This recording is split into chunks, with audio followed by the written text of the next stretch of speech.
మన రామ్ చరణ్ గారు నటించిన గేమ్ చేంజర్ మూవీలో అప్పన్న క్యారెక్టర్ అందరికీ గుర్తుందా? అయితే ఈరోజు మనం ఆ షూటింగ్ స్పాట్కి వచ్చేసాం. ఎక్కడో తెలుసుకోవాలంటే వీడియో చివరి వరకు చూడండి. అదేనండి మన కర్నూలులో ఉన్నటువంటి కొండారెడ్డి బురుజు. దీనికి ఈ పేరు ఎలా వచ్చిందనేది ఒక పెద్ద కథ.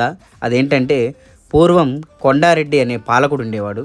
అతన్ని సైనికులు ఇక్కడ బంధించగా అతను ఇక్కడే చనిపోయాడని కొందరు, మరికొందరు అతను ఇందులో ఉన్న సొరంగ మార్గం గుండా తప్పించుకొని వెళ్ళాడని కొందరు చెబుతుంటారు. ఇదైతే 3 స్టేర్లుగా ఉంటుంది. లోపలికి వెళ్ళడానికి అయితే ఎటువంటి ఎంట్రీ ఫీజు లేదండి, ఫ్రీగా వెళ్ళొచ్చు. లోపలికి వెళ్ళగానే పాపం సెక్యూరిటీ బాబాయ్కి కాలు నొప్పులు అనుకుంటా కూర్చొని రెస్ట్ తీసుకుంటున్నాడు. సరే పడుకో, ఏముందిలే ఇంకా పడుకో. అలా ముందుకు నడుచుకుంటూ వెళ్తే పైకి వెళ్ళడానికి మెట్లు కనిపిస్తాయి. ఆ మెట్లు ఎక్కి పైకి వెళ్ళాలి. ఫస్ట్ ఫ్లోర్కి అయితే వచ్చేసాము. ఇక్కడ మీరు చూసుకున్నట్లయితే ఇక్కడ రెడ్ బోర్డు పెట్టి గేట్ ఉంది కదా, ఇదేనమాట ఆ స్వరంగ మార్గం. ఇది ఎప్పుడు మూసేసే ఉంది. వీడెవడో వచ్చి వీడియోలు తీస్తున్నాడు అన్నట్టుగా మొహం అయితే దాచిపెట్టుకుంటున్నారు.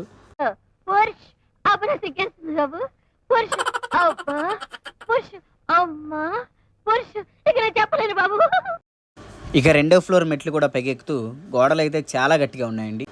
ఇక్కడ చూస్తే ఈ గోడలకి పెద్ద పెద్ద రంధ్రాలు ఉన్నాయి కదా, వీటిలో ఉంచే ఫిరంగులు పెట్టి యుద్ధాలు చేసేవారు అనమాట. ఇదైతే 3rd ఫ్లోర్ అండి. అసలు పైన అయితే ఇలా ఉంటుంది. నిజంగా పైనుంచి వ్యూ అయితే చాలా బాగుందండి. ఇక్కడ చాలా మూవీ షూటింగ్స్ తీశారు. మీకు తెలిసిన మూవీస్ ఉంటే కామెంట్ చేయండి. కొండారెడ్డి బురుజు ముందు లస్సీ బాగా ఫేమస్ అయితే లస్సీ కూడా తాగేసి బయలుదేరాం.